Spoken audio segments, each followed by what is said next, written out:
जय जिनेन्द्र। स्वागत है आपका फिर से एक बार हमारे विशेष कार्यक्रम समस्या एक समाधान अनेक। जी हाँ, समस्या एक समाधान अनेक। मैं डॉक्टर प्रदीप जैन, मैं डॉक्टर प्रिया जैन वक्तामृत स्रोत के माध्यम से आपकी समस्याओं का निराकरण निरंतर कर रहे हैं। मैं अनंत वर्ल्ड परिवार की तरफ से पारस चैनल के माध्यम से आप सभी का विशेष स्वागत और हार्दिक अभिनंदन करता हूँ। हमारे ये विशेष कार्यक्रम वक्तामृत स्रोत की 48 काव्य की श्रृंखला में आज वक्तामृत का 14वें काव्य के बारे में हम चर्चा और विस्तार से बातें करेंगे। लेकिन उससे पहले मैं कुछ कहना चाहता हूँ। बहुत सारे हमारे भाई बहनों के फ़ोन कॉल्स आते हैं, मैसेज आ रहे हैं, ईमेल्स आ रही हैं, जो इस भक्तामृत काव्य को पढ़ना और समझना चाहते हैं। हम आपको बेसिक जानकारी यहाँ इसके बारे में यहाँ उपलब्ध करा ही रहे हैं, लेकिन अधिकतर भाई बहन इसकी हीलिंग पावर को जानना चाहते हैं, समझना चाहते हैं और भक्तामृत में और आगे बढ़ना चाहते हैं। तो मैं उन सभी लोगों का हृदय से स्वागत करता हूँ, अभिनंदन करता हूँ और उनकी इस सुंदर सी भावना का बहुत बहुत अभिवादन करता हूँ कि जिन्होंने भक्तामृत स्रोत से जुड़ने का, इसके माध्यम से हीलिंग करने का और जन जन को स्वस्थ करने का, अपने परिवार को स्वस्थ करने का जो मन में ये भाव आपके अंदर जागा, इस भाव को मैं दिल से, हृदय की गहराइयों से प्रणाम करता हूँ। वैसे तो हमने अपनी वेबसाइट पर, अपने यूट्यूब चैनल पर भक्तामृत से जुड़ी हुई हर जानकारी डाउनलोड अपलोड कर रखी है। आप हमारी वेबसाइट पर विजिट करेंगे तो इसके बारे में पूरी जानकारी आपको विस्तार से मिल जाएगी। लेकिन कहते हैं बिना गुरु के ज्ञान कहाँ। तो कुछ भी चीज़ सीखना चाहते हैं तो एक गाइडर की ज़रूरत होती है हमें, तो वो हम गाइड आपके बन सकते हैं। आप हमसे संपर्क करें भक्तामृत हीलिंग के बारे में जानकारी के लिए। हम भक्तामृत हीलिंग को रेकी हीलिंग के साथ जोड़कर, न्यूमेरिक कोड के साथ जोड़कर, कुछ नंबर्स होते हैं, जैसे भक्तामृत की शक्ति के बारे में आप सभी जानते हैं कि इसके शब्दों, श्लोकों के उच्चारण से जीवन की विविध समस्याएं, और मैं तो ये कहूँगा कि जीवन की सभी समस्याएं का निराकरण इस भक्तामृत स्रोत के माध्यम से हो जाता है। तो कुछ नंबर्स भी हैं, कुछ न्यूमेरिक कोड्स जिनको हम बोलते हैं, जिनको अपनी रिस्ट पर लिखा जाता है और उस नंबर से हमारी बहुत सारी बीमारियां, व्याधियां ठीक हो जाती हैं और बहुत तेज़ी से काम करते हैं ये नंबर्स। हम न्यूमेरिक कोड्स, भक्तामृत हीलिंग और रेकी हीलिंग तीनों को एक साथ यूज करते हैं, तीनों का एक साथ प्रयोग करते हैं। इन तीनों को जब उपयोग में लाए जाए तो हमारे जीवन में अद्भुत सुख, शांति, समृद्धि, व्याधियों से मुक्ति, पुराने असाध्य रोगों से मुक्ति हमें सहज ही मिल जाती है, जिसका हम 6 दिन का हर महीने कोर्स कराते हैं। ये कोर्स हर महीने की लगभग 25 तारीख से लेकर 30 तारीख के बीच में कराया जाता है, लेकिन कभी कभी बैच बड़ा होने के कारण हम महीने में 2 बार भी कर लेते हैं। तो आप अगर हमारे इस कोर्स से जुड़ना चाहते हैं, रेकी हीलिंग और भक्तामृत हीलिंग को जानना और समझना चाहते हैं, तो नीचे जो नंबर आ रहा है इस पर व्हाट्सअप करें। इस कोर्स की पूरी जानकारी आपको उपलब्ध करा दी जाएगी। आप हमारी वेबसाइट पर जाएंगे तो वहाँ भी कोर्स की पूरी जानकारी कि कब से अगला कोर्स कब और कब से चालू है, वो भी जानकारी करा दी जाएगी, उपलब्ध करा दी जाएगी। सबसे अच्छी बात इस कोर्स की ये है कि आप घर बैठे ही सब कुछ सीख सकते हैं ऑनलाइन जूम के माध्यम से। आपको कहीं भी नहीं आना, आपको समय वेस्ट नहीं करना, आपको ट्रेवल्स में अपना पैसा नहीं खर्च करना, आपको कहीं जाना भी नहीं है। आप घर पर कंफर्टेबली रहते हुए इन सारी हीलिंग साइंस को सीख सकते हैं और अपने परिवार का, अपने समाज का, अपने रिश्तेदारों का, जो दूर कहीं बैठे भी हैं, अपने मित्र, उन सब का उपचार सहज भी कर सकते हैं। सबसे बड़ी समस्या ये आती है कि हम जो सामने जो व्यक्ति होता है उसका उपचार तो सहज ही कर लेते हैं, लेकिन डिस्टेंस में दूरस्थ उपचार कैसे किया जाए। हम अपने 6 दिन के कोर्स कार्यशाला में, 6 दिन के इस कोर्स में वो सारी बातें सिखाई जाती हैं। अपने आभा मंडल को कैसे हील किया जाए, अपने चक्रों को कैसे हील किया जाए, अपने आभा मंडल को कैसे बढ़ाया जाए, अपना उपचार कैसे किया जाए, दूसरों का उपचार कैसे किया जाए, दूसरों के संपर्क स्थापित कैसे किए जाए, जो 6 दिन में आपको शायद कहीं भी सीखने को नहीं मिलेगा, वो भी ऑनलाइन और घर बैठे। इससे अच्छी बात क्या हो सकती है। तो इस कोर्स से जरूर जुड़े। आज हम बात करते हैं भक्तामृत के 14 नंबर काव्य के बारे में। तो पहले हम 14 नंबर काव्य का उच्चारण करते हैं। आप सब लोग भी मेरे साथ 14 नंबर गाथा भक्तामृत की एक साथ बोलेंगे, उच्चारण करेंगे। संपूर्ण मंडल शशांक कला कलाप शुभ्रागुणास्त्रिभुवनन् तव लङ्घयन्ति ये संशितास्त्रिजगदीश्वर नाथमेकम् कस्तान्निवारयति संचर तो यथेष्टम्। संपूर्ण दंती सा है, संपूर्ण पा पर बड़े ऊ की मात्रा है तो पा को लंबा लेंगे। संपूर्ण मंडल शशांक तालव्य श है, शक्कर की तरह बोलना है। शशांक कला कलाप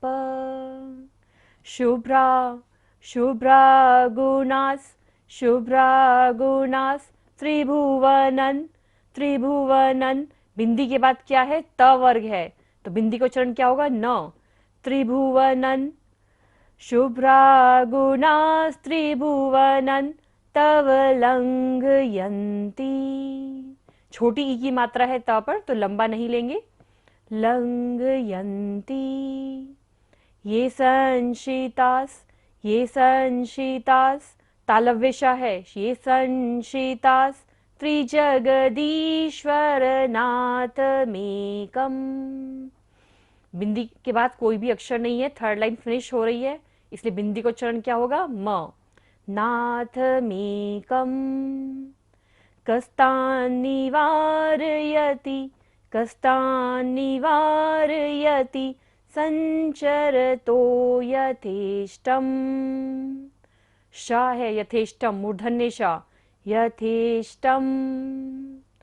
संपूर्ण मंडल शशांक कला कलाप शुभ्रागुणास्त्रिभुवनं तव लंघयन्ति ये संशितास्त्रिजगदीश्वर नाथमेकम् कस्तान्निवारयति संचर तो यथेष्टम्। संपूर्ण मीन्स पूर्ण, कंप्लीट हो चुका है जो पूर्ण।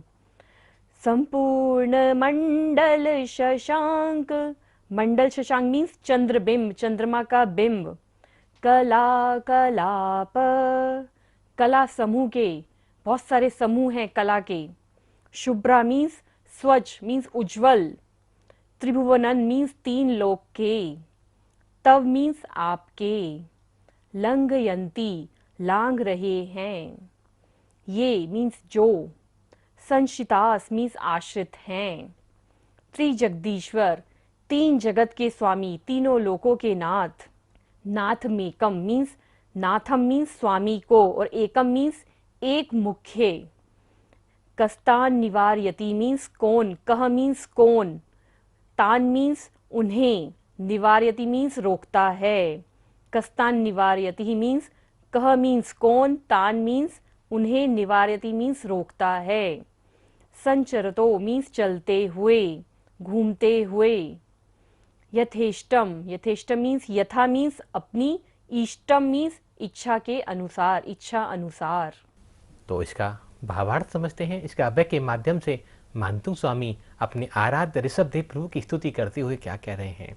हे तीन जगत के ईश्वर, पूर्णिमा के चंद्रमा की कलाओं के समूह के समान उज्जवल गुण तीन लोक में जिनके व्याप्त रहे हैं, जिन गुणों ने विश्व के एकमात्र स्थिरता का आश्रय ले लिया है, उन्हें स्वतंत्रता पूर्वक भ्रमण करने से कौन रोक सकता है? कोई नहीं। कि संसार में अगर कोई तीन लोक का नाथ है तो ये स्वामी सिर्फ आप ही हो।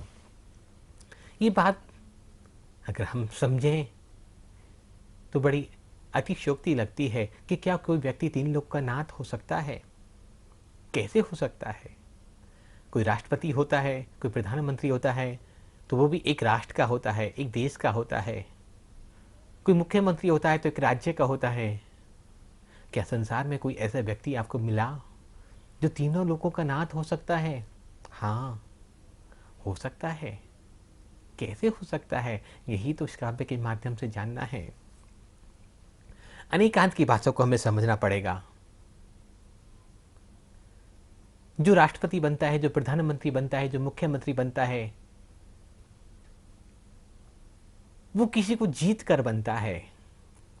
उस पर्टिकुलर एरिया के लोगों को जीतता है, उस देश के लोगों को जीतता है, उनका विश्वास जीतता है, विश्वास मत प्राप्त करता है, तब वो जीतता है, कुछ पाता है, तब वो मुख्यमंत्री, प्रधानमंत्री और राष्ट्रपति बन सकता है। लेकिन हमारे ये 3 लोग के नात ऐसे हैं जिन्होंने सब कुछ छोड़ दिया।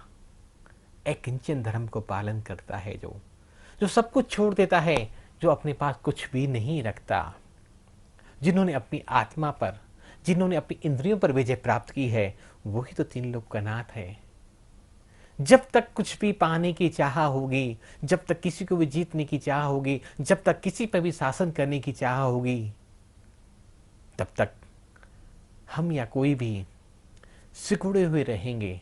जब सबको स्वतंत्र करने का रास्ता हम प्रशस्त कर देते हैं, सबको मोक्ष मार्ग का मार्ग प्रशस्त कर देते हैं, सबको जो मेरे अंदर है वो सबके अंदर हो, ऐसा भाव जो बना लेता है, जिसने सब कुछ छोड़ दिया, बोले राजा मैंने सब कुछ त्याग कर दिया, मेरे पास कुछ भी नहीं है, बस ये पेड़ की छाया है, जो ऐसी अकिंचन की भावना के साथ प्रभु के चरणों में समर्पित हो जाते हैं, प्रभु के चरणों में अपने आप को सर्वस्व नौछावर कर देते हैं, वो संसार सागर से पार होने का रास्ता खोल लेते हैं।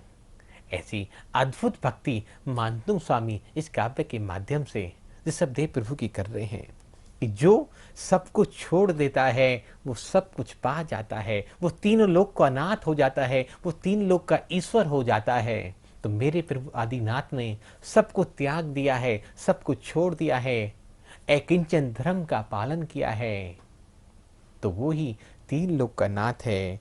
सापेक्षता के अनुसार देखें तो वही 3 लोक का अधिपति है। हम इसको दूसरी भाषा में भी समझ सकते हैं, जो शरीर के ममत्व का विसर्जन कर देता है कि ये मेरा है, ये मेरा है, ये शर्ट मेरी है, ये घड़ी मेरी है, ये घर मेरा है, ये परिवार मेरा है। जो ममत्व का विसर्जन कर देता है वो सब कुछ पा लेता है।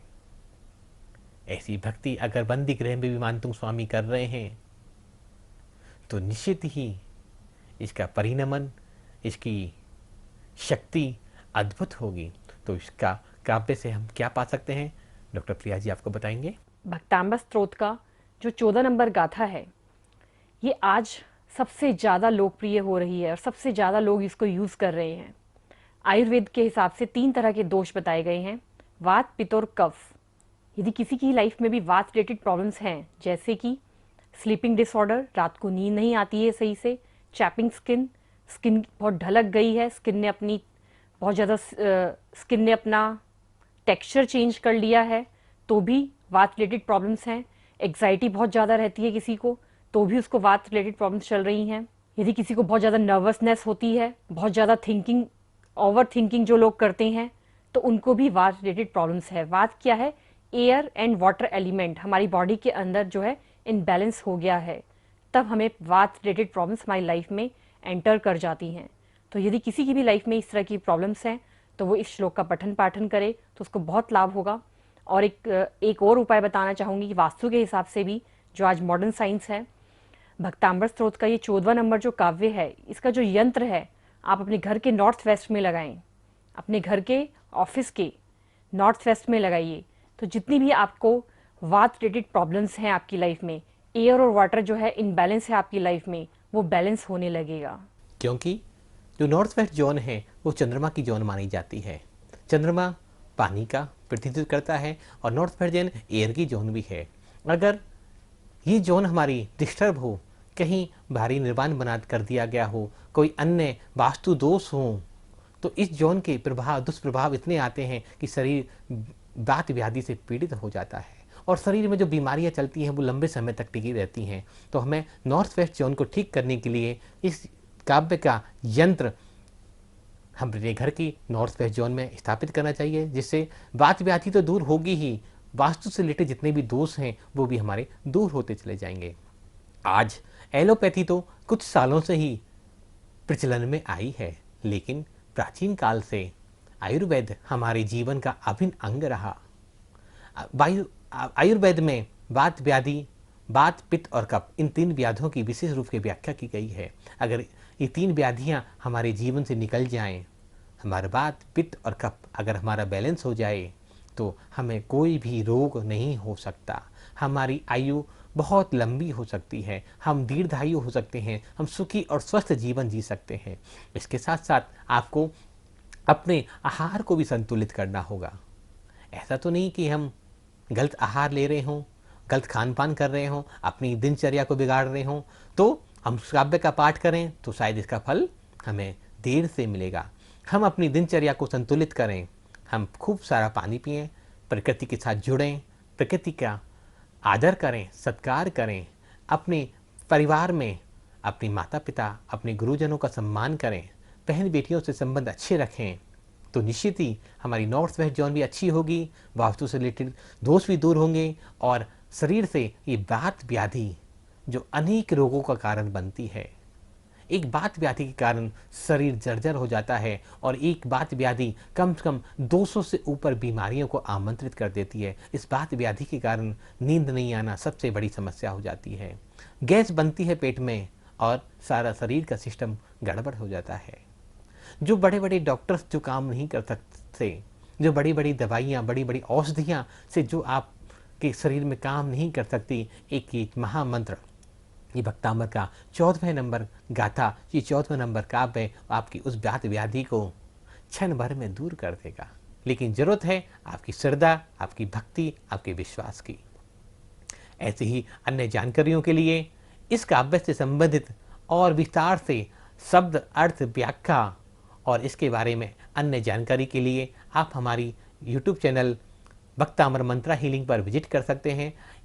इसके ऑडियो, इसका वीडियो, इसके रिद्धि मंत्र, इसका प्रोसेस, जाप की विधि, हिंदी और इंग्लिश में कार्ड्स, सब कुछ हमारी वेबसाइट www.bhaktamarmantrahealing पर उपलब्ध हैं। आप वहां भी विजिट करें और अन्य किसी जानकारी के लिए नीचे बारे नंबर पर जो स्क्रीन पर डिस्प्ले हो रहा है, इस पर आप संपर्क कर सकते हैं। आज के लिए इतना ही। आप सभी ने ध्यान से सुना, आपको बहुत बहुत साधुवाद। सादर जय जिनेंद्र, जय जिनेंद्र।